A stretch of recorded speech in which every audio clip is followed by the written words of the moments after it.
जो खिलता कीचड़ में है पर रहता कीचड़ से भी न्यारा है।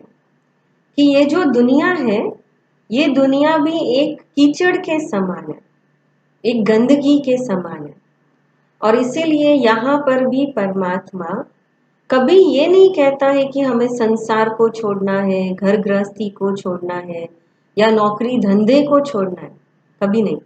पर परमात्मा हमें हमेशा ये कहता है और ये सिखाता है, क्योंकि परमात्मा मेरा माता पिता है और माता पिता कभी भी बच्चों को भागना नहीं सिखाते परिस्थितियों से, वो हमेशा परिस्थितियों से लड़ना सिखाते। तो परमात्मा भी, वो मेरा माता पिता, वो हमेशा इस जीवन के अंदर आने वाली समस्याएं, इस जीवन के अंदर आने वाली परिस्थितियों से, इस ज्ञान से, मन की शक्ति से लड़ना सिखाता है। और इसीलिए हमें कमल फूल समान जीवन बनाने की शिक्षा दी जाती है कि रहना इसी कीचड़ में है, इसी संसार में, पर इसमें रहते हुए भी अपने मन और बुद्धि से उपराम रहना, ऊपर रहना है। इसलिए कमल आसनधारी दिखाया। और इसे भुजाओं में शस्त्र दिखाते हैं, उनका यादगार है कि जैसे सबसे पहला स्वदर्शन चक्र, उसके नाम में ही उसका अर्थ है स्वदर्शन चक्र। स्वदर्शन चक्र अर्थात कि स्व माना खुद, तो मैं एक आत्मा हूं और जितना मैं आत्मा अपने स्व का दर्शन करती हूँ, जैसे हमने कहा कि अपने आप को एक आत्मा के रूप में देखें, हम अपने आसपास जो लोग हैं उनको भी एक आत्मा के रूप में देखें। और ये स्वदर्शन चक्र, चक्र माना हमेशा ये कॉन्शियस हो जाए, नेचुरल हो जाए।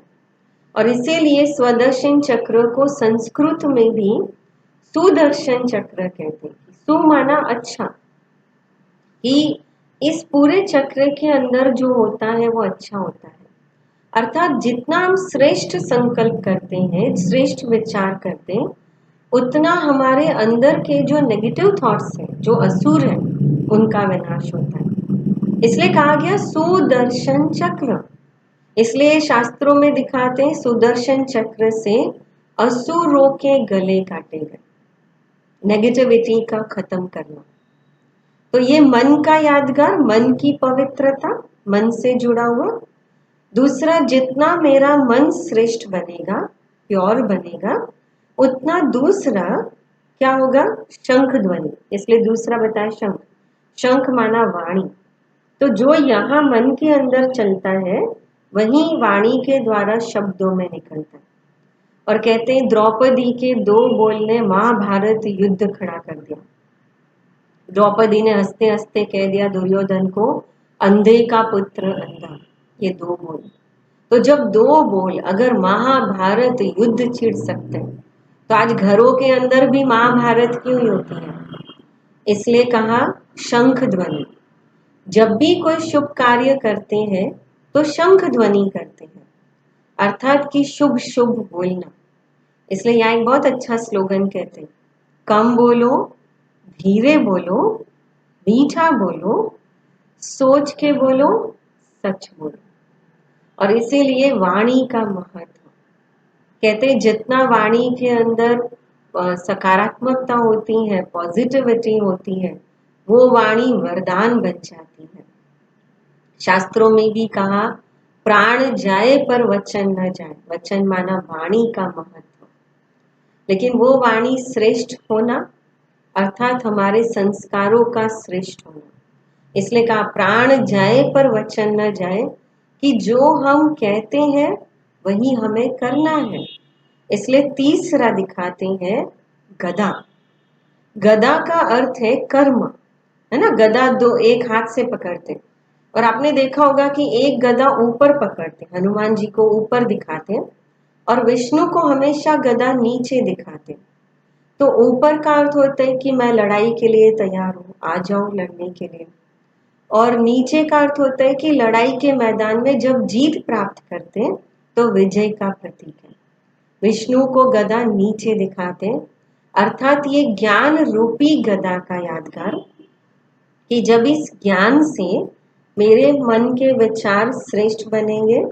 स्वदर्शन चक्र, जब असुरों का गला कटेगा, माना नेगेटिविटी खत्म होगी, तो अपने आप जो संकल्प श्रेष्ठ है वाणी से वही बोल निकलेंगे, पॉजिटिव बोल होंगे, अच्छे विचार बोल होंगे, अच्छे बोल, उतना ही मेरे अच्छे कर्म होते जाएंगे। और इसीलिए गदा अर्थात युद्ध की निशानी, कि इस जीवन के अंदर जो मेरी लड़ाई चल रही है अपने आप से, कमजोरियों से, नेगेटिविटी से, जो मेरी लड़ाई चल रही है अपने आप से, समाज से, नेगेटिविटी से, बुराइयों से, इस बुराइयों पर जीत पाने का प्रतीक ये ज्ञान रूपी गदा, कि हर कर्म इस ज्ञान से करें। और जब ये मन, वचन, कर्म तीनों प्योर होंगे तो चौथा कमल फूल समान जीवन। और इसीलिए जैसे ब्रह्मा को कमल के अंदर बैठा दिखाया, तो कोई भी देवी देवताओं के हाथ में अगर कोई फूल दिखाते, आसन दिखाते, तो कमल दिखाते। क्यों?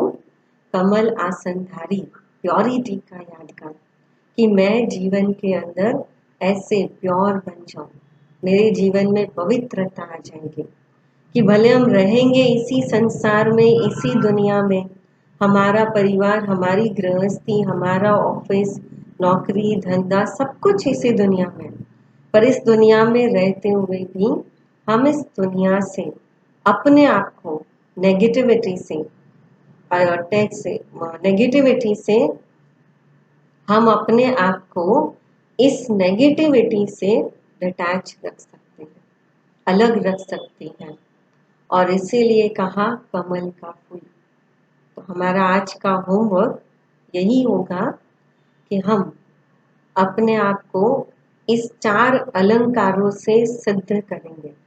माना हम जो भी कर्म करें, मन, वचन, कर्म और हमारा जीवन, ये सोच समझ के करें।